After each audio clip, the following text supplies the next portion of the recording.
Halo sobat bonsai, kembali lagi di channel Yana Place. Nah, di video kali ini spesial ya sahabat, karena saya akan mengulik atau mereview salah satu jenis bonsai yang terkenal ya sekarang, udah mulai viral, yaitu jenis Sinensis. Dan di sini saya akan berbincang bersama salah satu senimannya, yaitu yang ada di Desa Gianyar. Untuk itu, siapakah beliau? Mari kita berkenalan dan kita lihat koleksi-koleksi beliau di sini. Dan jangan lupa selalu support channel saya dengan cara subscribe, like, and comment untuk saya bisa memberikan konten-konten yang lebih kreatif lagi. Untuk itu, mari disaksikan.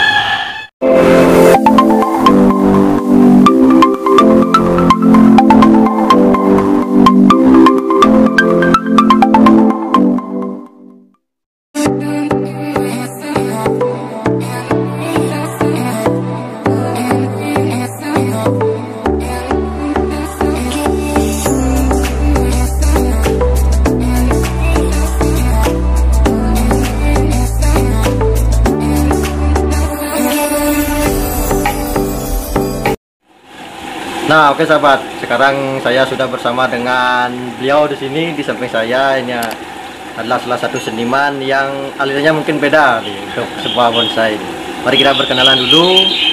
Swastiastu Yan. Mungkin Swastiastu Semeton Bonsai Serang Sami. Ya. Mungkin bisa diperkenalkan dulu beli untuk nama dan informasi lengkapnya untuk sahabat-sahabat di rumah. Oke, yang kalau di FB atau Instagram Dona Wayan, ya itu nama asli saya. Saya bertempat tinggal di Desa Kemenuh, Banjar Medahan, Sukawati, Gianyar, Bali. Nah itu sahabat, itu informasi dari Beli Wayan. Siapa tahu ada teman-teman yang ingin melihat-lihat koleksinya di sini, bisa beli ya. Ya, datang. silakan. Nah untuk itu kali ini saya akan mengulas tentang pohon di belakang saya ini. Ini pohonnya sangat unik sahabat. Ini jenis apa ini, Bli? Ini yang jenis Taiwan ya. Namanya yang kita kenal di Indonesia ini dengan sebutan Cemara Sinensis. Oh, Cemara Sinensis. Varian yang hijau. Oh, ada berapa varian untuk ini, Bli? Ini varian yang hijau, ini yang dari Cina, tapi dipopulerkan di Taiwan. Orang luar lebih menyebutnya dengan Taiwanese Juniper ya, dengan warna yang hijau terang. Wujud terang. Ya, ada satu lagi, atau mungkin masih banyak lagi, cuman ya ada beberapa pohon yang memang bagus untuk dibonsai. Ada juga yang kurang, artinya dalam kepadatan perantingan dan segala macam. Di Indonesia juga ada jenisnya satu lagi yang sangat bagus dibonsai, itu yang dikenal dengan Blue Sinensis. Blue Sinensis, tapi bukan berasal dari Jepang ataupun Cina, melainkan dari Amerika Latin, Sierra Nevada. Kalau bahasa Latinnya Sierra Juniper. Iya. Begitu sahabat, itu sudah mendalami tentang Sinensis ya.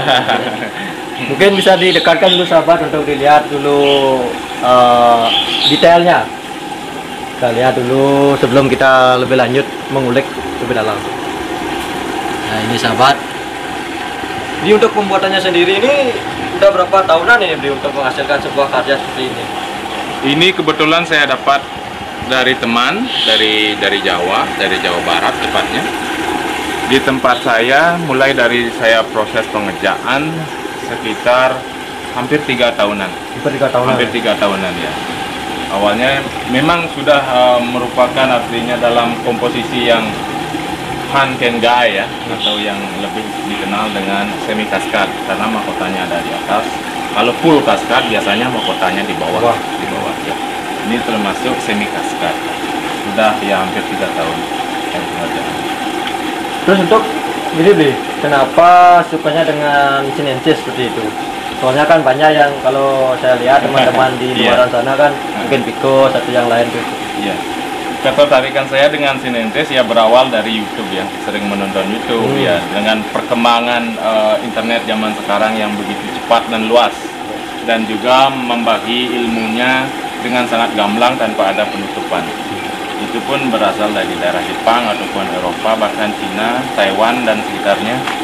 Saya sangat tertarik karena di daerah Bali saya melihat para senior-senior kita baik di pameran ataupun kolektor, saya belum melihat kok jenis ini belum ada di Bali. Saya merasa tertantang dan mencoba. Banyak kegagalan, bahkan banyak sekali, karena tempat bertanya pun tidak ada. Kalau di Bali, kalau kita bertanya dari teman yang notabene-nya berasal daerah dingin, dari Jawa, Bandung, Garut, segala macam, jadi penerapan konsep mereka untuk penyuburan darah dingin dan darah panas sangat berbeda. Jadi pada kesimpulannya itu saya otodidak belajar sendiri dengan segala pengorbanan, dan Astengkara berhasil. Ya gitu sahabat. Berarti kalau kita mau mencoba suatu usaha itu harus tahu ini dulu ya, teorinya terlebih dahulu ya. Iya, intinya jangan takut gagal. Jangan takut gagal ya. Intinya jangan takut gagal, jangan takut mencoba, tetap berusaha. Nah itu sahabat, ini ada referensi baru dari Bli tentang jenis yang lain untuk di bonsai ya. Semoga terinspirasi ya, termotivasi bagi pemula pada umumnya ya. Terus untuk ini Bli, untuk pembuatan keringannya ini sendiri itu gimana prosesnya? Ya, untuk keringannya sendiri ada beberapa banyak mungkin teknik yang dilakukan untuk jenis cemara ya, kalau kita bilang jenis cemara seperti sinensis ini. Jadi untuk keringannya ini memang sangat khas untuk jenis sinensis ya. Dari warnanya, dari geraknya sangat berbeda dengan bonsai yang kita lihat pada umumnya di Indonesia atau khususnya di Bali. Dari kecerahan warna keringannya, dari segala macamnya, bahkan liukannya ini memang sangat berciri khas dari jenis ini, dari negara asalnya yang dikembangkan oleh Jepang maupun Cina. Ya, budaya sinensis ya seperti ini. Terus untuk ini kan ini kayak ada obatnya, ini pakai apa ini untuk bisa apa ya, warnanya cerah ini loh? Iya, bisa kontras ya. Ya. Ini saya menggunakan lime sulfur. Lime sulfur ya? Ya, lime sulfur itu seperti istilahnya wood treatment. Artinya yang kalau saya cium baunya itu seperti belerang. Seperti belerang murni, dengan tujuan untuk mengantisipasi kropos, pembusukan, kropos, bahkan serangga-serangga yang dapat menghancurkan keringan ini. Ya. Oh, ini sahabat, ini sangat bagus ya sahabat. Sangat subur sekali ya.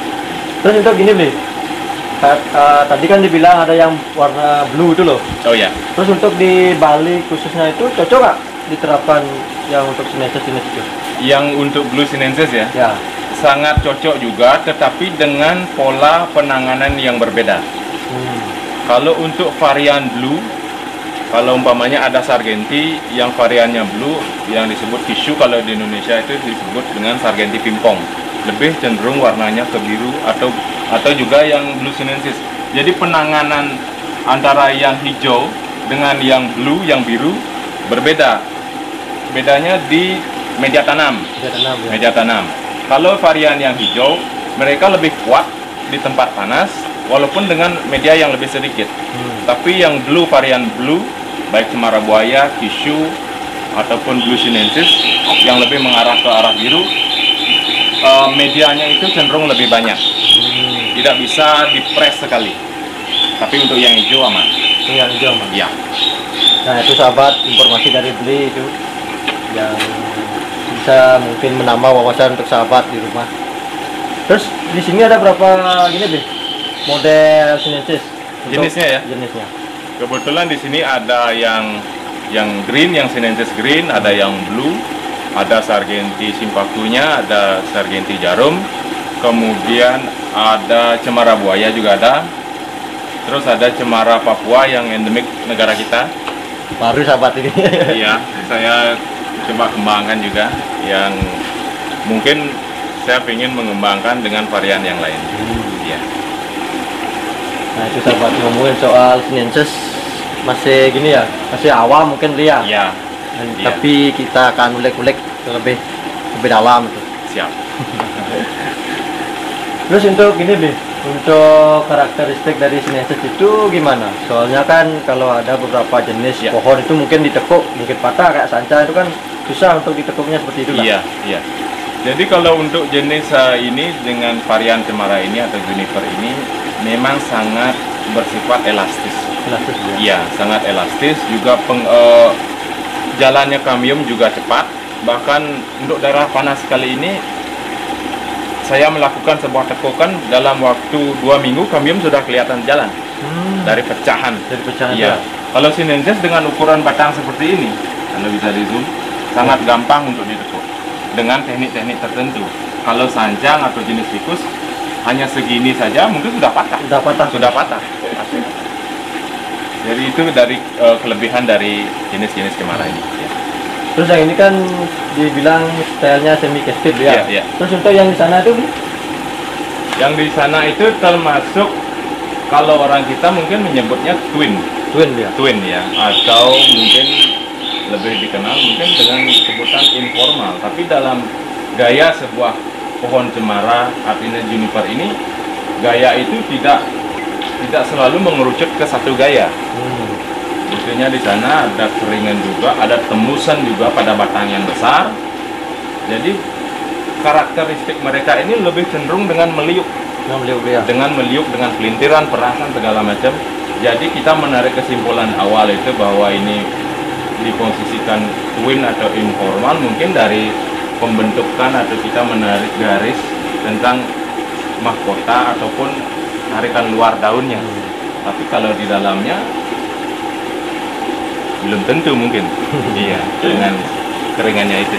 Nah, begitulah sahabat uniknya sinensis ya. Walaupun besar batangnya mungkin sebesar ibu jari, lebih itu bisa ditekuk lihat. Padahal sejempol kaki bisa.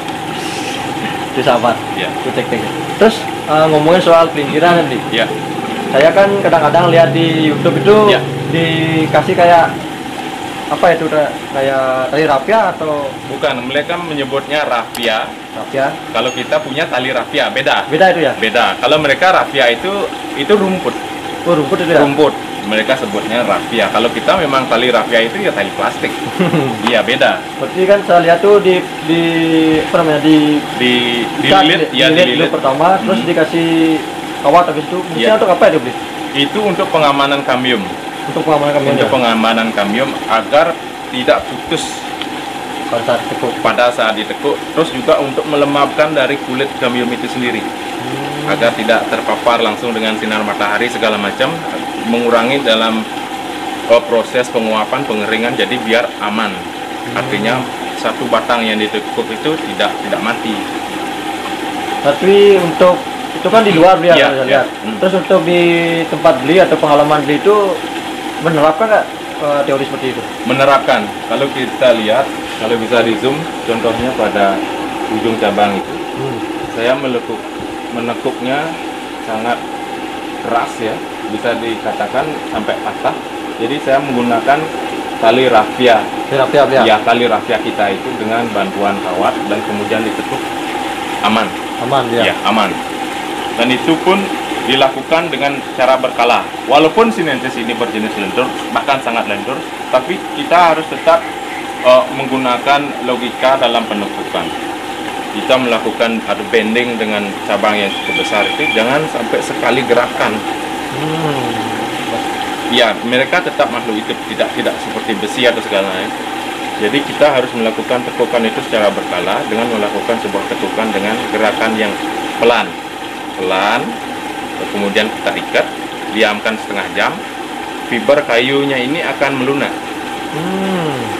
Artinya akan cenderung menurut. Kita dapat melakukan tekukan lagi setelah setengah jam. Kita dapat merasakan bahwa kayu ini lebih lentur dari sebelumnya. Iya, bahkan setengah jam lagi, sampai spiral ini bisa.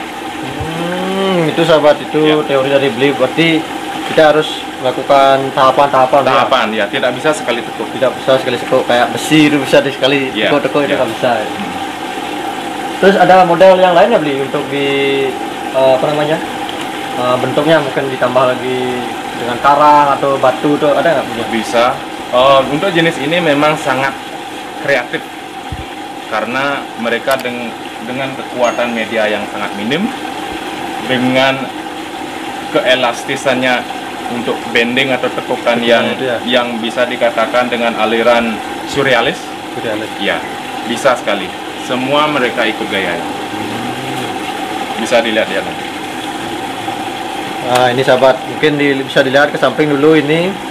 Ini banyak dari style-style Sinensis gaya Blidona ini. Terus mungkin ada yang lain nih yang mungkin berkesan bagi Bli. Ya, ada satu yang saya sangat sukai dan mungkin saya belum lihat ya, mungkin dari dunia karena saya sering sekali dengan melihat apa adanya dengan YouTube. Ya. Kemudian saya bereksperimen atau berkreasi dengan sebuah gaya yang cukup unik bagi saya. Mari kita lihat. Mari kita lihat sahabat. Ya.